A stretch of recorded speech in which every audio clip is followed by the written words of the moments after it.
ಈಶ್ವರ ಅಂದ್ರೆ ಯಾರು, ದೇವರಂದ್ರೆ ಯಾರು? ಆ ಪ್ರಶ್ನೆಗೆ ಉತ್ತರ ಈಗ ಕೊಡ್ತಾ ಇದ್ದ. ನಿನ್ನೆ ಈಶ್ವರನ ಲಕ್ಷಣಗಳನ್ನು ನೋಡಿದ್ದೇವೆ. ಕ್ಲೇಶ, ಕರ್ಮ, ವಿಪಾಕ, ಆಶಯ, ಇವುಗಳಿಂದ ಅಪರಾಮೃಷ್ಟ ಪುರುಷ ವಿಶೇಷ ಈಶ್ವರ, ಈ ಮಾತನ್ನು ನೋಡಿದ್ದೇವೆ. ಅದರರ್ಥ ನಮ್ಮಲ್ಲಿ ಯಾವ ಯಾವ ಗುಣಗಳಿವೆ ಅವು ಅಲ್ಲಿ ಇಲ್ಲ ಅಷ್ಟೆ. ನಾವು ಯಾವುದಕ್ಕೆ ಒಳಗಾಗ್ತೀವಿ ಅದಕ್ಕೆ ಆ ಈಶ್ವರ ಒಳಗಾಗುವುದಿಲ್ಲ. ಅಲ್ಲಿರುವ ಮಹತ್ವದ ಮಾತು ಇದು. ನಾನು ರಾಗದ್ವೇಷಗಳಿಗೆ ಒಳಗಾಗ್ತೀನಿ. ದೇವನಿಗೆ, ಈಶ್ವರನಿಗೆ ಇಲ್ಲ. ನಾನು ಪುಣ್ಯ ಪಾಪ ಕರ್ಮಗಳಿಗೆ ಒಳಗಾಗ್ತೇನೆ. ದೇವನಿಗೆ ಪುಣ್ಯ ಪಾಪ ಇಲ್ಲ. ನಾನು ಸುಖ ದುಃಖಗಳಿಗೆ ಒಳಗಾಗ್ತೇನೆ. ದೇವನಿಗೆ ಸುಖ ದುಃಖಗಳಿಲ್ಲ. ನಾನು ಆಶಾ ಆಮಿಷಗಳಿಗೆ ಒಳಗಾಗ್ತೇನೆ. ದೇವನಿಗೆ ಆಶಾ ಆಮಿಷಗಳಿಲ್ಲ.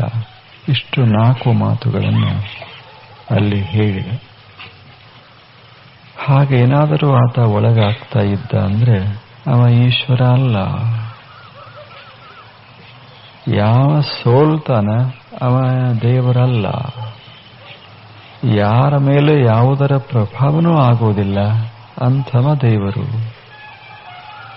ಯಾರು ಹಚ್ಚಿಕೊಳ್ತಾರೆ ಅವ ದೇವರಲ್ಲ. ಯಾವನಿಗೆ ಯಾವುದೂ ಹತ್ತೋದು ಇಲ್ಲ ಅದು ದೇವರು. ಇದೊಂದು ಸ್ವಚ್ಛಾದ ಬಟ್ಟೆ ಹಾಶಾರೆ, ಇದಕ್ಕೆ ಎಲ್ಲ ಹತ್ತದ. ನೀರು ಹತ್ತದ, ಮಣ್ಣು ಹತ್ತದ, ರಾಡಿ ಹತ್ತದ, ಬಣ್ಣ ಹತ್ತದ. ಆದರೆ ಆಕಾಶಕ್ಕೆ ಏನು ಹತ್ತದ? ಬಣ್ಣ ಹತ್ತೋದಿಲ್ಲ, ನೀರ ಹತ್ತೋದಿಲ್ಲ. ಧಾರಾಕಾರವಾಗಿ ಹಗಲಾರಾತ್ರಿ ವರುಷ ಮಳೆ ಸುರಿದರೂ ಆಕಾಶಕ್ಕೇನಾಗೋದಿಲ್ಲ. ಅದರ ಮೇಲೆ ಬಣ್ಣ ಎರಚಿದರೂ ಆಕಾಶಕ್ಕೇನಾಗೋದಿಲ್ಲ. ಆಕಾಶ ಸದಾ ನಿರ್ಲಿಪ್ತವಾಗಿರುತ್ತೆ. ಎಲ್ಲ ಆಗೋದು ಆಕಾಶದೊಳಗೆ. ಅದರ ಆಕಾಶ ಮಾತ್ರ ಯಾವುದಕ್ಕೂ ಹತ್ತಿಕೊಳ್ಳೋದಿಲ್ಲ. ಹಾಗ ಈಶ್ವರಂದ್ರೆ, ದೇವರಂದ್ರೆ ಹಾಗ. ಅದಕ್ಕೆ ಯಾವುದೂ ಹತ್ತೋದಿಲ್ಲ. ನನಗೆ ಹತ್ತದ, ನಿಮಗೆ ಹತ್ತದ, ಅವ್ರಿಗೆ ಹತ್ತದ, ಎಲ್ಲರಿಗೆ ಹತ್ತದ. ಯಾಕೆ? ನಾವು ಈ ಬಟ್ಟೆ ಹಂಗದೇವಿ. ನಮ್ಮ ಮನಸ್ಸು ಹೇಗದ ಅಂದ್ರೆ ಈ ಬಟ್ಟೆ ಇದ್ದಂಗದ. ಅದು ಎಲ್ಲ ಹಿಡ್ಕೊಂಡ್ಬಿಡ್ತದೆ. ನೋಡದೆ ಅದನ್ನು ಹಿಡಿದು ಬಿಡ್ತದೆ. ಕೇಳದೆ ಹಿಡ್ಕೊಂಡ್ಬಿಡ್ತದೆ. ಸುಖ ದುಃಖಗಳು ಅದರ ಮೇಲೆ ಪ್ರಭಾವ ಬೀರ್ತಾವ. ಆಗ ರಾಗದ್ವೇಷಗಳು ಪ್ರಭಾವ ಬೀರ್ತಾವ. ಪುಣ್ಯ ಪಾಪಗಳೂ ಪ್ರಭಾವ ಬೀರ್ತಾವ. ಒಂದಿಷ್ಟೇನರೇ ಆಮಿಷ ಇತ್ತು ಅಂದ್ರೆ ಮನಸ್ಸು ಆ ಕಡೆ ಹರಿದು ಹೋಗ್ತದೆ, ಸಿಕ್ ಹಾಕೊಳ್ತದೆ. ಇಷ್ಟು ನಡೀತಾ ಇರೋದು. ಆಸೆಗಳು 100 ಮನಸ್ಸನ್ನೆಲ್ಲ ವ್ಯಾಪಿಸಿರ್ತಾವ. ಮನಸ್ಸಿನಲ್ಲಿ ಅವು ಹೇಳ್ತಾವ. ಆಸೆ ಯಾವುದರದೋ ಅಂತ ವಸ್ತುವಿನತ್ತ ಮನಸ್ಸನ್ನ ಸೆಳೆದು ಒಯ್ತಾವ. ಇದು ಮನುಷ್ಯನ ಮನಸ್ಸು. ಆದರೆ ದೇವರು ಹೀಗಿರ್ಲಿಕ್ಕೆ ಹೇಗೆ ಸಾಧ್ಯ? ಹೀಗೆ ದೇವರು ಇದ್ರೆ ಅವಾಗ ದೇವರಂತಾರೆ ಯಾಕೆ ಅನ್ನಬೇಕು? ಅವ ಈಶ್ವರ ಅಲ್ಲ, ಅವ ಜೀವ ಆಗ್ತಾನ. ಜೀವನಿಗೆ ಈಶ್ವರನಿಗೆ ವ್ಯತ್ಯಾಸ ಎಷ್ಟು ಅಂದ್ರೆ ಇಷ್ಟೇ. ನಾವು ಒಳಗಾಗ್ತೇವೆ ಜೀವರು, ಅವ ಒಳಗಾಗೋದಿಲ್ಲ. ನಮ್ಮನ್ನ ಸೋಲಿಸೋದು ಬಹಳ ಸುಲಭದ, ಆದರೆ ದೇವರನ್ನು ಒಲಿಸೋದು ಬಹಳ ಕಷ್ಟದ. ಯಾಕೆ? ಒಲಿಸ್ಬೇಕಾದ್ರೆ ನಮಗೆ ಬಹಳ ಸುಲಭ. ಒಂದಿಷ್ಟು ಕೊಟ್ಟು ಬಿಟ್ರು ಒಲಿದು ಬಿಡ್ತೇವೆ. ಏನೋ ಒಂದಿಷ್ಟು ಯಾರ್ಯಾರಿಗೆ ಏನೇನು ಹಿಡಿಸ್ತದ ಅದನ್ನ ಅಷ್ಟು ಕೊಟ್ಟು ಬಿಟ್ರೆ ಒಲಿದಿಲ್ಲ. ಎಂಥ ದೊಡ್ಡ ಆಫೀಸರ್ ಅದಾರಂದ್ರೂ ಸ್ವಲ್ಪ ಕೊಟ್ರೆ ಒಲಿದು ಬಿಡ್ತೇವೆ. ನಾನು ಸನ್ಯಾಸಿ ಎಷ್ಟೇ ದೊಡ್ಡವದೇನಂದ್ರು ಅಥವಾ ಸಣ್ಣವದೇನಂದ್ರು ಒಂದಿಟ್ಟೇನ್ರಿ ಕೊಟ್ಟು ಬಿಟ್ರು ನಾವೆಲ್ಲ ಹಾಗದೇವಿ. ಯಾಕೆ? ನಮ್ಮ ಮನಸ್ಸು ಸೋಲ್ತದೆ. ವಸ್ತುಗಳಿಗೆ ಸೋಲ್ತದೆ, ಆ ಬಳಿಕ ಒಂದಿಷ್ಟು ವ್ಯಕ್ತಿಗಳಿಗೆ ಸೋಲ್ತದೆ, ಒಂದಿಷ್ಟು ಮಾತಿಗೆ ಸೋಲ್ತದೆ. ಇಲ್ಲ, ಸುಮ್ಮನೆ ಒಂದು ಚಂದ ಮಾತಾಡಿಬಿಟ್ರೆ ಸೋತು ಬಿಡ್ತೇವೆ. ಇದು ಮನಸ್ಸು ನಮ್ಮದು, ಸೋಲೋ ಮನಸ್ಸು. ನಾವು ಸೋಲೋರು. ದೇವರು ಸೋಲ್ತಾನ ಅಂದ್ರೆ ಹೆಂಗ್ ಸಾಧ್ಯದ? ಅವಾಗೂ ಒಂದಿಟ್ಟು ಏನ್ರಿ ಕೊಟ್ಟು ಕೂಡಲೇ ಆಯ್ತು ಅಂತಿದ್ದ ಅಂದ್ರೆ ಅದು ಹೆಂಗಾಗ್ತದೆ? ನಾವು ಮಾಡೋದಲ್ಲ. ಶಾಲೆಗೆ ಹುಡುಗರು ಹೋಗಿರ್ತಾರೆ, ಪರೀಕ್ಷಾ ಬಂದಿರ್ತದೆ, ಪರೀಕ್ಷೆ ಎಲ್ಲ ಬರೆದಿರ್ತಾನೆ.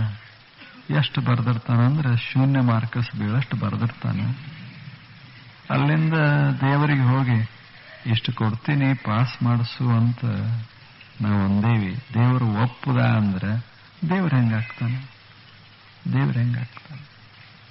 ಸತ್ಯವೇ ದೇವರಂತ ಹೇಳುವಾಗ ಇಲ್ಲಿ ಸತ್ಯಕ್ಕೆ ವಿರುದ್ಧವಾದ ಪ್ರವೃತ್ತಿ ಅವನಿಗೆ ಆಯಿತು ಅಂದ್ರೆ ದೇವ್ರು ಹೆಂಗಂತಾರೆ?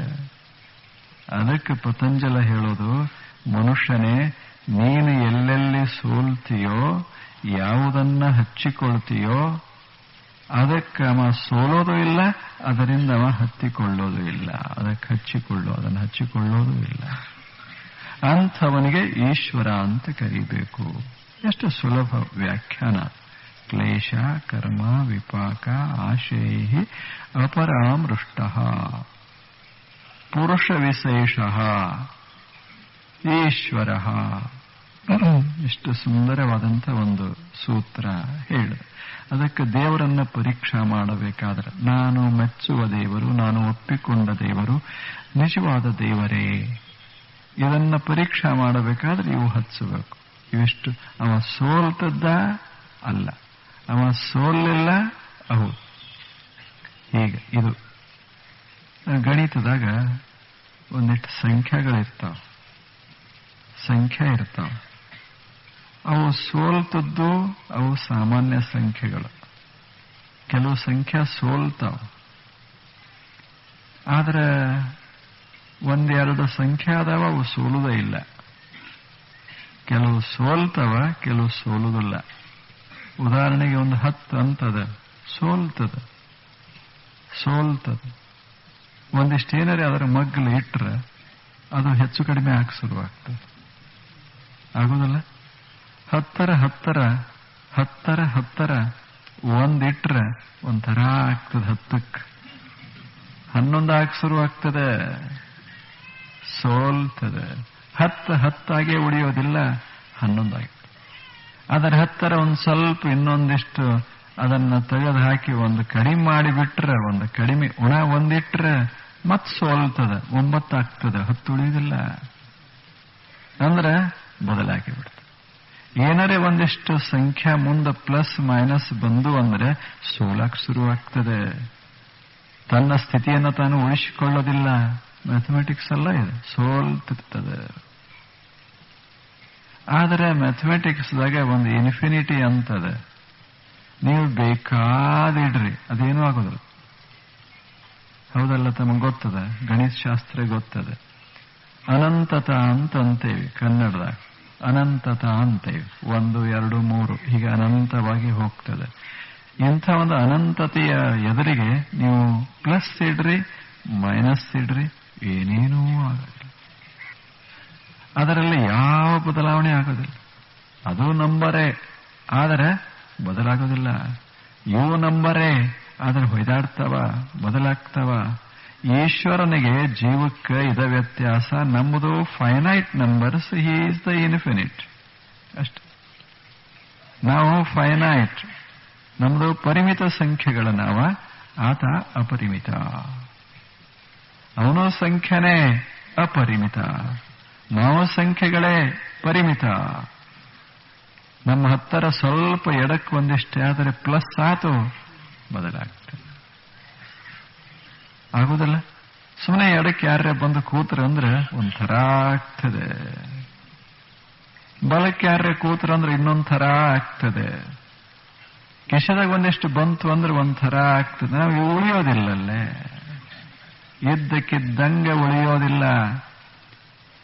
ಹಂಗ ದೇವ್ರ ಗುಡಿಯಾಗ ಹೋಗಿ ಏನರೇ ಒಂದಿಷ್ಟು ಹಣ್ಣಿಟ್ಟೇವಿ ಒಂಥರ ಆಗ್ತಿದ್ದ, ಒಂದಿಷ್ಟು ಎಣ್ಣೆ ಹಾಕದೇವಿ ಮತ್ತೊಂಥರ ಆಗ್ತಿದ್ದ ದೇವರು, ಅಥವಾ ಕಸ್ಕೊಂಡೇವಿ ಅವನ ಸಿಟ್ಟಿಗೆದ್ದು ಮತ್ತೆ ಹಂಗರೆ ಮಾಡ್ತಿದ್ದ. ಸಂಖ್ಯಾ ಪರಿಮಿತದ ಅದು ದೇವರಲ್ಲ. ಪತಂಜಲರ ದೇವರು. ನಿಮ್ ದೇವ್ರ ಏನ್ರ ಇರ್ಬೋದು, ನನ್ನ ದೇವ್ರ ಏನ್ರ ಇರ್ಬೋದು. ಪತಂಜಲರ ಯೋಗಿಯ ದೇವರಿದ. ಈಶ್ವರ ಆಗೋದಿಲ್ಲ, ಬದಲಾಗೋದಿಲ್ಲ, ಬದಲಾಗಬಾರದು. ಸಾಗರಕ್ಕೆ ಹೋಗಿ ನದಿ ಎಷ್ಟು ಕೂಡಿದ್ರೂ ಸಹಿತ ಸಾಗರವೇ, ಬದಲಾಗುವುದಿಲ್ಲ, ಒಂದಿಂಚು ಮೇಲೆ ಏಳುವುದಿಲ್ಲ ಅದು. ಅದರಿಂದ ಸಾವಿರ ನದಿಗಳಿಗೆ ತುಂಬುವಷ್ಟು ನೀರು ಹೊರಗೆ ಬಂದರೂ ಸಹಿತ ಸಾಗರ ಮತ್ತಂಗ ಇರ್ತದೆ. ಯಾಕೆ? ಅದು ತುಂಬ್ಯದ. ಆದ್ರೆ ನಮ್ಮ ಹಳ್ಳ ಕೊಳ್ಳಗಳು ಹಂಗಲ್ಲ, ನಮ್ಮ ಹೊಳೆಗಳು ಹಂಗಲ್ಲ. ಮಳೆ ಬಿತ್ತು ತುಂಬುತ್ತಾವ, ಇಲ್ಲಕ್ಕಂದ್ರೆ ಹಂಗ ಹೋಗ ಆಗುದಲ್ಲ. ಈ ಕೃಷ್ಣ ಆಗಿತ್ತಲ್ಲೆಲ್ಲ ಒಣಗಿ ಹೋಗಿತ್ತು. ಯಾಕೆ? ಮ್ಯಾಲೆ ಏನೂ ಇಲ್ಲ. ನಮ್ಮ ಬೋರ್ಗಳೆಲ್ಲ ಒಣಕೋತ್ ಇರ್ತಾವ. ಯಾಕೆ? ಒಳಗೆ ನೀರಿಲ್ಲ. ಅವು ಇತ್ತಂದ್ರೆ ತುಂಬುತ್ತಾವ, ಇಲ್ಲಂದ್ರೆ ಹೋಗ್ತಾವ, ಬದಲಾಗ್ತಾವ. ಸಾಗರ ಬದಲಾಗೋದಿಲ್ಲ.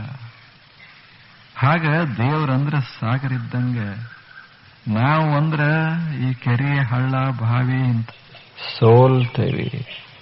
ದೇವರನ್ನೋ ವಸ್ತು ತತ್ವ ಅದು ಮನುಷ್ಯ ಅಲ್ಲ. ದೇವರದೊಂದು ವಸ್ತು ತತ್ವ ಅದು ಸೋಲೋದಲ್ಲ, ಅದು ಇರೋದು, ಹಾಗ ಇರೋದು, ಹೇಗದ ಹಾಗ ಇರೋದು.